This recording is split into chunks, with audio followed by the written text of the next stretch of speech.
this week's drive, we join a NASCAR traffic jam, fly karts at an airfield, go biking in Germany, and redefine first class. All this and more in this week's Drive.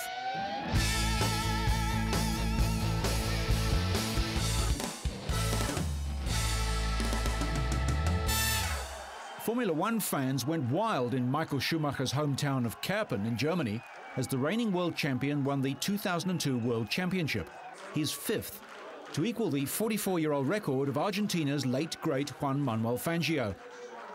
Schumacher wrapped up the title by winning the French Grand Prix in dramatic fashion. He was trailing McLaren's Kimi Raikkonen when the young Finnish driver slid on oil dropped by a broken Toyota, allowing Schumacher through for his record-equaling win. And every soul in the northern Italian town of Maranello, home to Ferrari, huddled around television sets in bars and big screens in cinemas to watch the race. Afterwards, the town went crazy with joy. People stopped and listened as the now traditional bell ringing from the church rang out to celebrate Ferrari's latest victory. Fans were not disappointed as Schumi claimed his 8th victory out of 11 races so far this year to reach an untouchable lead of 62 points and take his 5th world title. Waving the red flags of Ferrari, the whole town took to the streets in celebration as Ferrari's number 1 became the first driver ever to win the title with 6 rounds still in hand. Fans from out of town marched to the Ferrari factory to wave their flags and have their photographs taken outside the hallowed building. Isn't Italian brio a wonderful thing? Any bets on this little guy's name?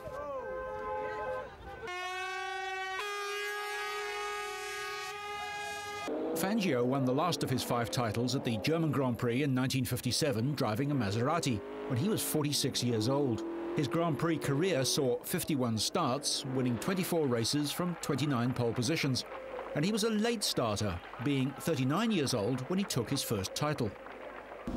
10 years ago, and at the age of 80, the maestro was back behind the wheel in a Mercedes demonstration run.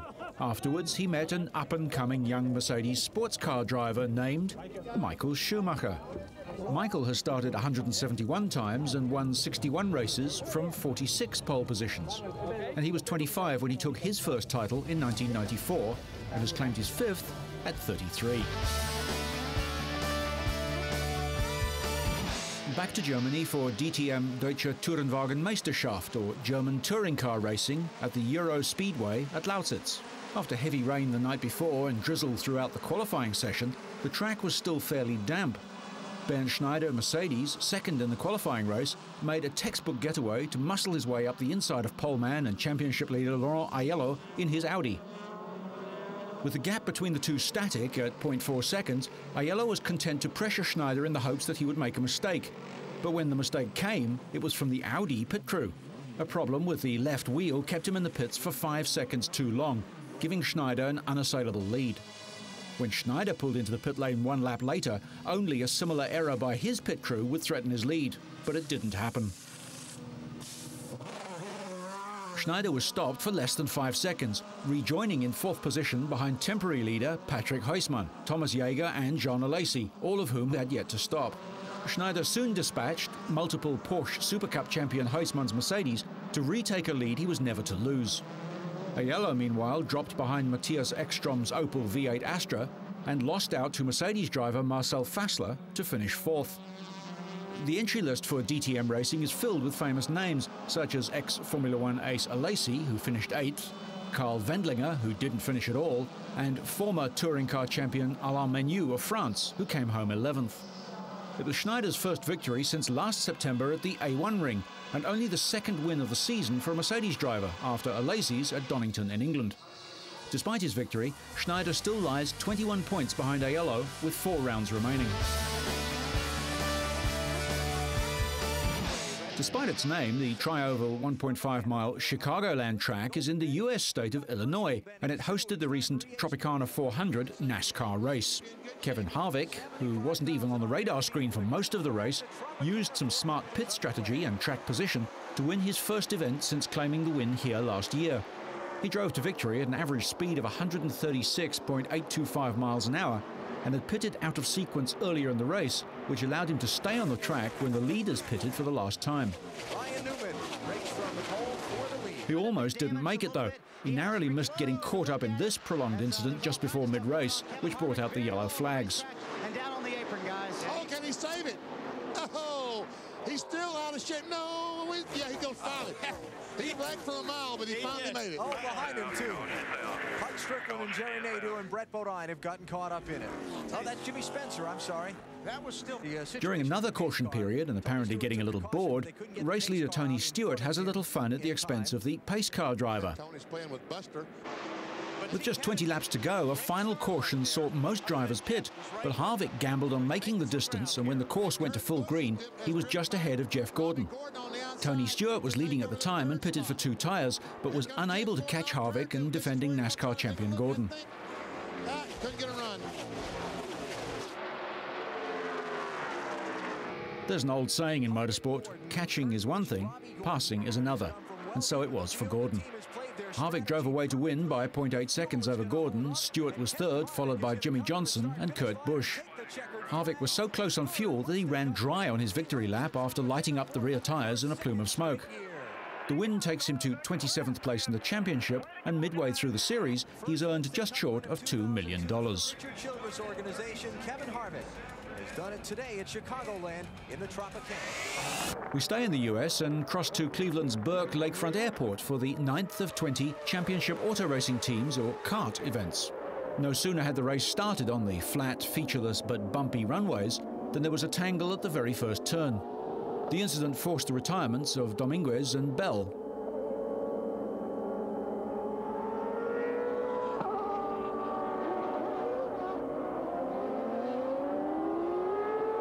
Tora Takagi extracted himself from the pileup and headed back to the pits for a new nose cone and front wing. Trying to become the first driver to win 5 consecutive races, Cristiano D'Amata led the first 19 laps from pole position before electronic problems claimed his Toyota Lola. The series points leader struggled back to the pits and retired on lap 21. Patrick Carpentier scored his first career victory on a road course after leading for 66 of 115 laps in his Reynard Ford.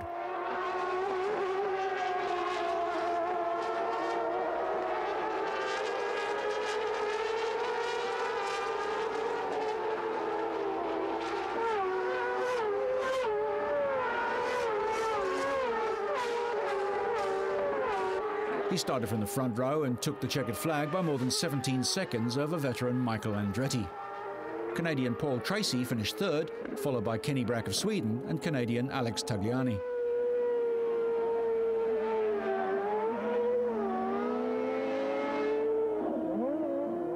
After the race, Christian Fittipaldi hitched a ride back to the pits with Tagliani.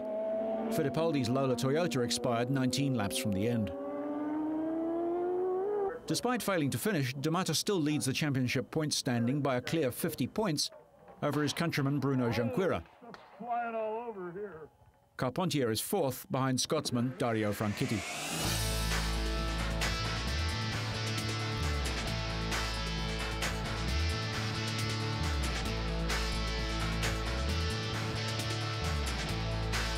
The 7th of 8 rounds in the Outdoor Trials World Championship, the European, was held at Clermont-Ferrand, France.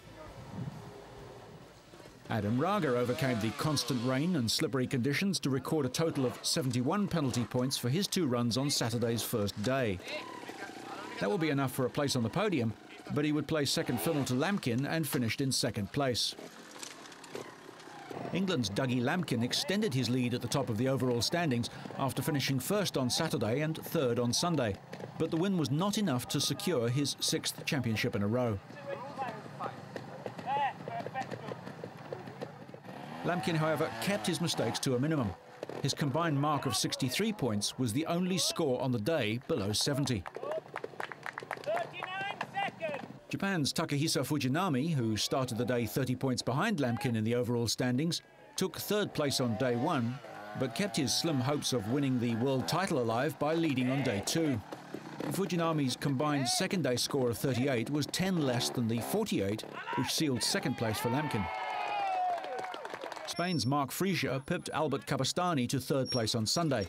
His score of 55 points, just one better than his compatriots.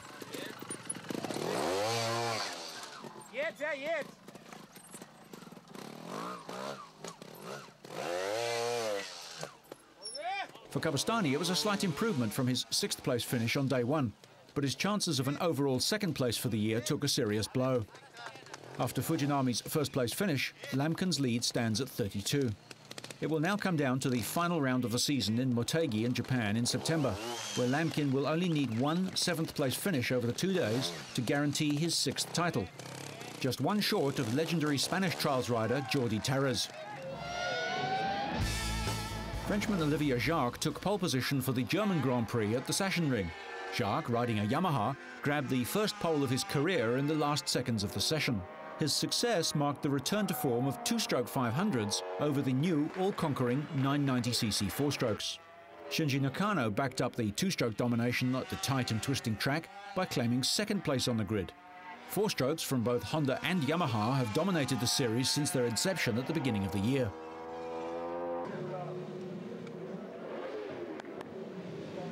American John Hopkins was lucky to walk away uninjured from this high-speed off-track excursion. The Red Bull team will give up on their 2-stroke Yamahas next year and move to Moriwaki Honda 4-strokes.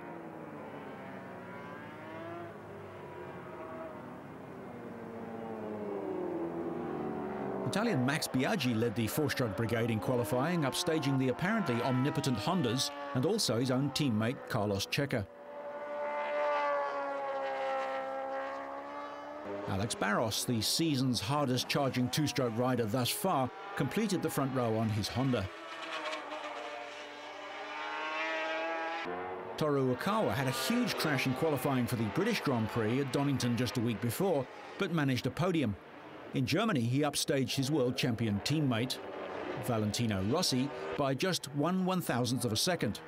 Rossi also crashed in practice for the British round, but pulled off a pole position and a win, despite riding with a broken thumb. In the 250cc qualifying, where all the bikes are 2-strokes, it was Spaniard Fonzi Nieto who seized pole position ahead of Italy's Marco Melandri, with Roberto Locatelli in 3rd, all 3 on Italian Aprilia machines. Nieto's pole-setting time was exactly 1 second slower than Jacques' best 500cc lap.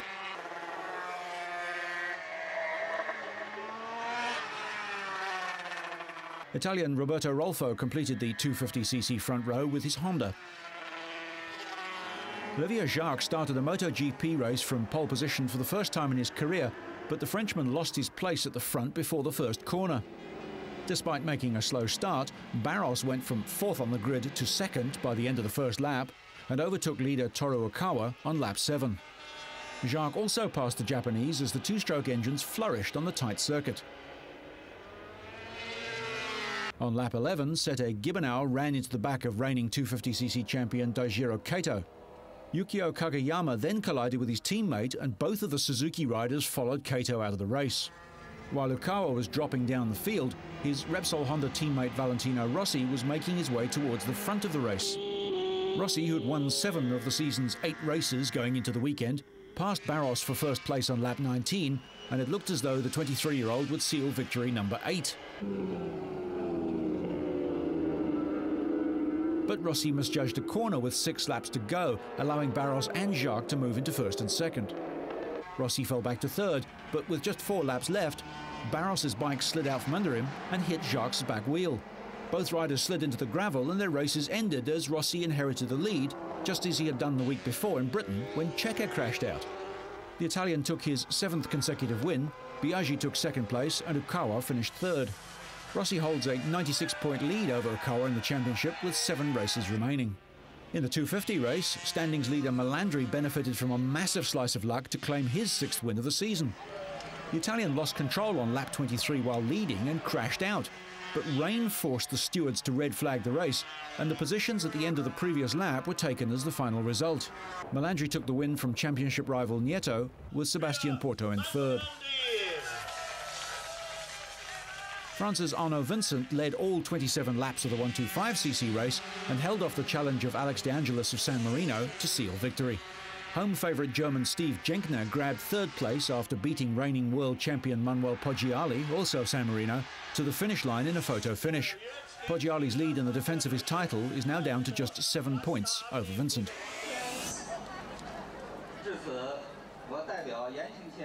MotoGP organisers and representatives of the People's Republic of China have signed a deal to stage motorcycle Grand Prix racing in 2004 at a brand new circuit to be built near the centuries-old Great Wall of China. Carmelo Ezpeleta, chief executive of Dorna Sports, the Spanish company that manages the MotoGP World Championships, met Alice Pei, chair of the Panther Cooperation, and Li Changshuan, the governor of Yanjing province, to exchange contracts. Chinese investors said the circuit, to be built 40 kilometers from Beijing, would be able to accommodate 500,000 spectators. The area where the circuit will be built is currently undeveloped farmland, but investors are confident they'll be ready by 2003, when it has to be officially approved by MotoGP track inspectors. They said that work on the circuit was expected to begin within 8 months, with a huge workforce of 20,000. The audience of about 1 billion people in China has been very attractive to the promoters of various types of motorsport, their sponsors and advertisers. The blossoming Chinese domestic car industry is expected to help create a big interest in motor racing, and the building of a motorcycle-specific track is seen as a major coup on behalf of two-wheeled sports promoters. Investors also said they expected the venue would be one of the biggest in the world. The nearby Great Wall of China, already a major tourist drawcard, is said to be the only man-made structure visible from space. Perhaps the addition of a massive motorsport complex right next door will also be seen by astronauts.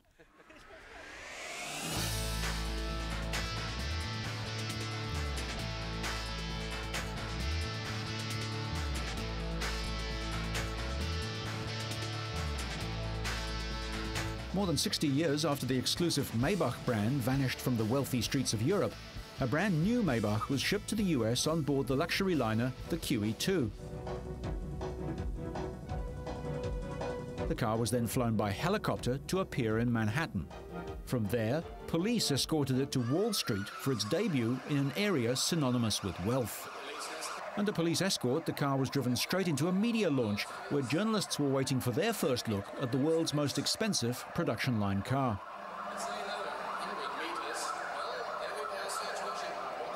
And although the plunging US economy has tamed many of the market's highest flyers, Daimler Chrysler thinks the rarity and exclusivity of the new Maybach will make the car a hot item for the richest of the rich.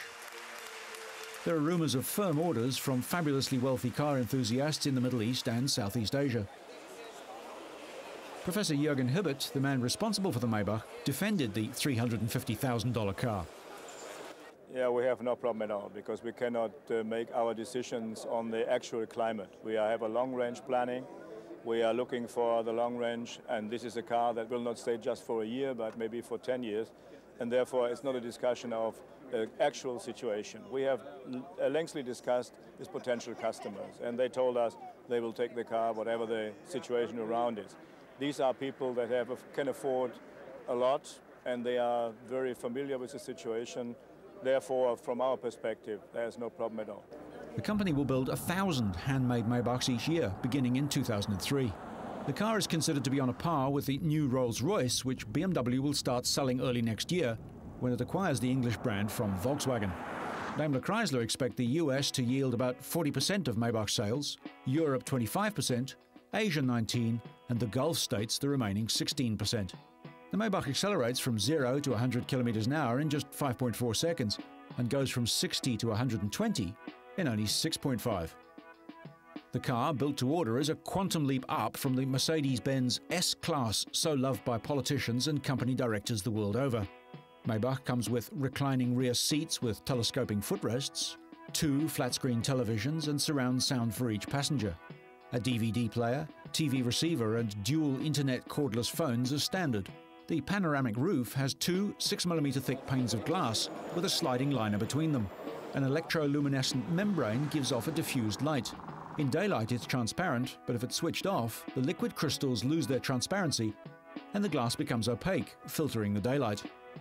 Sterling silver champagne goblets, designed just for Maybach, are held by clips which automatically grip the base of the glass when it's put down, but let go when the glass is lifted. Alex Taylor, who writes about the motor industry for Fortune magazine, disagrees that buyers are insulated from tough economic times. It seems like a quintessential bubble economy car that's come on the market about 3 years after its natural time. And I think it'll face very difficult times for the next couple of years. They claim that their buyers are relatively insulated from the downturn in the stock market, but in addition to the stock market, you've got a slow-growing economy and also a very difficult social and political environment, which I think will make it difficult for them to sell a car that costs $360,000 and is 20 feet long. Maybach's new 12-cylinder engine develops 405 kilowatts, the highest of any series production car engine in the world. The highest quality materials, including over 100 items of exotic wood trim, adorn the cabin, all aimed at giving a new definition to first class.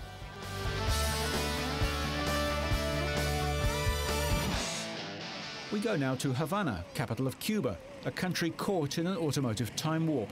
After 4 decades of a US trade embargo, the streets of the communist-ruled country have become what may well be the largest living museum of antique cars in the world. Havana is an unlikely place for a tribute to US car manufacturers, but there's a surprising private car museum that sees 30,000 visitors a year who each pay the $1 entrance fee. Curator-director Eduardo Maceo recognizes Cuba's cars and their unique place in history. People like us are concerned that Cuba maintain its wide collection of antique cars because it's the only country in the whole world where so many antique cars are in daily use. The variety is surprising. A Ford from the 20s, a Pontiac from 1958, a Willys from 1952, and a DeSoto from 1949, all of them lovingly tended. Chevrolet, Packard, Rolls-Royce and Dodge. Rolls-Royce? Perhaps one of the rare US-built models made between 1921 and 1931. Wherever you look, there are hundreds of pieces of what is thought of as four-wheeled art in the rest of the world, all over Cuba. And for those who thought that the Mercedes-Benz SLK's folding metal roof was a recent innovation, here's how Ford treated the idea over 40 years ago.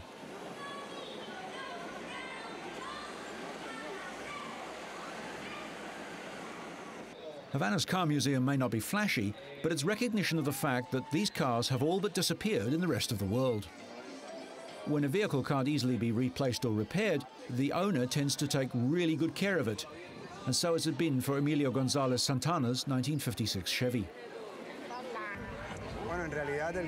Well, in reality, the car has been carefully maintained for many years since it was bought in 1956. And the previous owner took very good care of it, and I have also. A great number of classics are in daily use as private taxis by their owners, who see them as blessings and moneymakers in a country with poor public transport. Cubans have become adept at keeping their golden oldies on the road, as cab driver Carlos Alberto Chamzo explains. This is from the year 1949, a 49 DeSoto with the original engine. The only thing that has been changed is the gearbox, but everything else is original. When something breaks, we have to replace it with pieces from Russian cars, and therefore, little by little, we are improving it. The Cuban government has announced that it will open a museum next year showcasing the 1960 American-made mint green Chevy used by Cuba's communist icon, Argentina's Ernesto Che Guevara. We'll end on that historic note, but so you stay on track and up to speed, make sure you catch next week's Drive.